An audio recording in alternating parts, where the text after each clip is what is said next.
Folks, the scene in Tokyo for the Dodgers' arrival is pure baseball pandemonium. This article perfectly captures the overwhelming excitement, especially for Shohei Ohtani. We're talking about thousands of fans packing the Tokyo Dome just for a workout, screaming like it was a late-inning playoff game winner. Dodgers third baseman Max Muncy summed it up perfectly. That was a pretty cool moment for all of us to witness. Imagine if Ohtani had actually taken batting practice. The reaction would have been off the charts. While the Dodgers are World Series champs with other big names like Yamamoto, Sasaki, Freeman, and Betts, this article makes it clear, in Japan, there's Ohtani, and then there's everyone else. One fan even compared him to Mick Jagger. Another described him as being from another universe. That's some serious praise. Fans are traveling from all over, shelling out big bucks for tickets that are going for crazy prices on the secondary market, some as high as $1,500. One dedicated fan even paid $120 just to join the Dodgers fan club for a chance to win tickets. Talk about dedication. But it's not just Ohtani getting the love.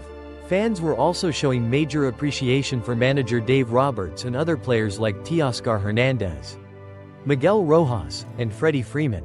It seems like the entire Dodgers team is experiencing this incredible wave of support. The atmosphere is so intense that even a mundane batting practice session felt like a high-stakes game, with fans using binoculars and phone cameras to capture every moment. This article truly highlights that Shohei Ohtani isn't just a representative of Japan anymore. He's become a global icon of baseball.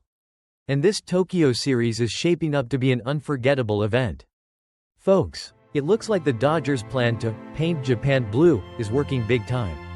Hundreds of fans decked out in Dodgers gear swarmed the Tokyo airport just to catch a glimpse of the team. And thousands more packed the streets around the Tokyo Dome for the team's first official workout. We're talking a sea of white and blue, and this was just for a workout.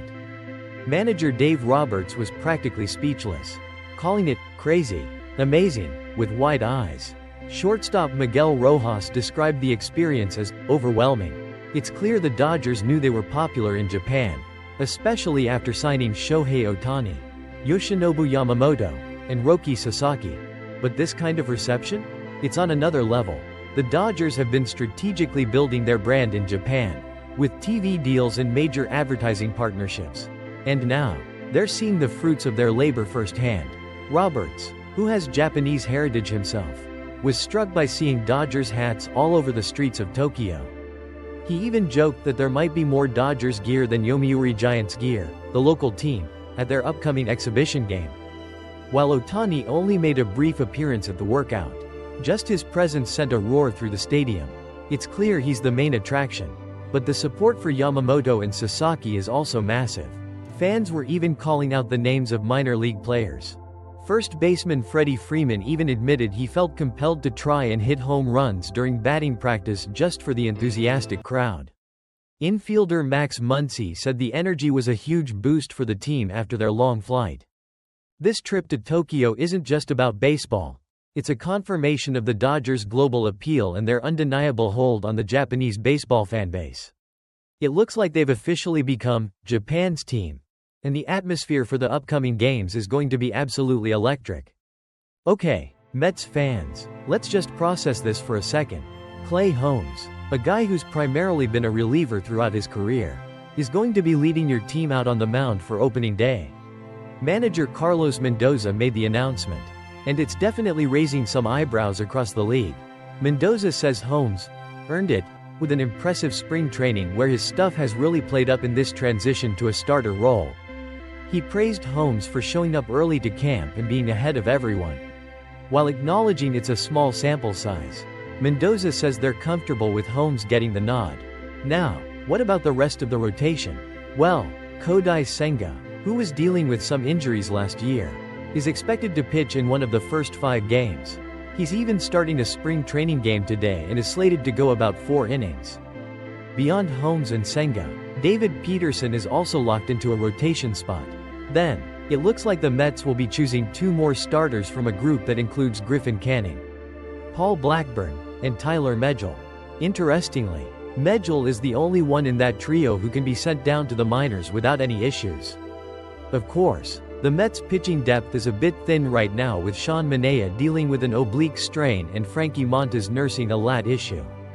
The good news is that Mania has resumed throwing and is expected back sometime in mid to late April. Montas, however, is likely looking at a return in May or June. So, there you have it. Clay Holmes, the reliever, is your Mets opening day starter as they head to Houston to face the Astros on March 27. It's certainly an unexpected move. But hey, maybe Mendoza sees something special in Holmes as a starter. We'll just have to wait and see how it plays out. What do you Mets fans think of this surprising decision? Let us know in the comments below. So, just a few weeks ago, Rafael Devers made it crystal clear. He was a third baseman. Through and through. And that was that. This was after the Red Sox brought in Alex Bregman, who, let's be honest, is a Gold Glove caliber defender at the hot corner. Devers even flat out said no when asked about potentially moving to designated hitter. You gotta admire the conviction. But, as the old saying goes, never say never in baseball. It seems Devers has had a chat with manager Alex Cora and chief baseball officer Craig Breslow, and he's now singing a different tune. He told reporters that he's good to do whatever they want me to do, and he's here to help. Talk about a team player. Now, what could have caused this change of heart? Well, Devers is currently working his way back from a shoulder injury and hasn't played in any spring training games yet. Maybe the lack of reps at third base, combined with the desire to get his powerful bat in the lineup without testing his shoulder in the field, played a role. Let's be real, while we love Devers' bat, his defense at third base hasn't exactly been his calling card. Bregman, on the other hand, is an elite defender, so having Bregman at third and Devers focusing on mashing at DH could actually be the best scenario for the Red Sox. Devers did mention being initially upset about the Bregman signing, even considering asking for a trade. But he's a smart guy and likely realized that Bregman has opt-outs in his contract, meaning third base could be his again down the road. Ultimately, it looks like the Red Sox are going to have a potent lineup with Devers' bat in it. And they'll have a much stronger defense at third base with Bregman. It's a win-win situation, even if it took a little convincing to get there. Devers insists he'll be ready for opening day, and we can't wait to see him back in action, wherever he's playing. Okay, Yankees faithful, let's get straight to it. Gerrit Cole had surgery on Tuesday to fix that torn ligament in his elbow. While the initial thought might have been the dreaded Tommy John surgery, Cole and the Yankees opted for a different approach: internal bracing. Now, why is this significant? Well, traditional Tommy John can have a recovery timeline of 14 to 18 months. But this internal bracing technique is designed to reinforce the ligament and reduce inflammation, potentially cutting down Cole's rehab time. The Yankees are hoping this could mean Cole might be back on the mound within 12 months. Which would be a huge win compared to a recovery stretching deep into 2026. Of course, any surgery is a setback, especially for your Cy Young winning ace who's making a cool $36 million a year.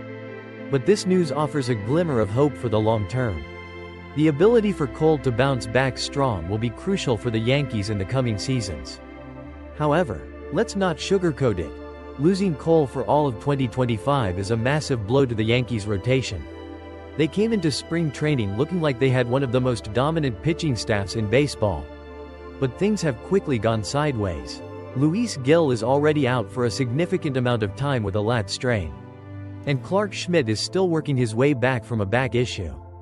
So, who steps up now? The Yankees will be leaning heavily on their big offseason acquisition, Max Fried, to take the reins as the team's ace. Carlos Rodon, Marcus Stroman, and rookie Will Warren are currently rounding out the rotation. Depth is a major concern, and the Yankees will need someone to step up and provide quality innings. While the pitching situation is a bit of a mess right now, the fact that Cole opted for this potentially faster recovery method is at least a small dose of good news in what's been a rough month for the Yankees. Let's hope everything goes smoothly with his rehab, and we see Gerrit Cole back on the Yankee Stadium mound sooner rather than later. Okay. Picture this. You're a baseball fan. You want to rock a cool new era cap showing off your favorite team. You head to the store, and bam, you see the latest design, an overlap style where the team logo or letter is placed over the team name. Sounds pretty standard, right? Wrong. It turns out this design has led to some seriously awkward and unintentionally hilarious results. Take the Texas Rangers cap, for example, with a big T placed right over Texas. Some eagle-eyed fans noticed it could easily be read as tetas, which, for those who don't know, is the Spanish word for breasts. Needless to say, that one got pulled faster than a diving catch in the outfield. But wait, there's more. The Houston Astros got in on the action too. Their H over Houston cleverly obscured the T, leaving us with the delightful word Ashos. And the Anaheim Angels? Their big A placement resulted in a cap that reads Annals. It's like a spelling bee gone completely sideways. Now, here's the funny part. These unintentionally naughty caps have become instant collector's items. Some Rangers, tetas, hats have already sold for hundreds of dollars on eBay, with some listings reaching as high as $800.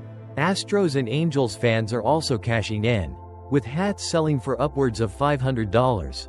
This isn't even New Era's first rodeo with awkward hat designs. Last year, their Oakland A's cap had a similar issue, creating a word that rhymes with but. You'd think they'd learned their lesson. So, if you happen to stumble upon one of these misprinted New Era caps, hold on to it. You might just have a hilarious and surprisingly valuable piece of baseball memorabilia on your hands. It looks like New Era's design team might need to take a little break or maybe consult a Spanish dictionary.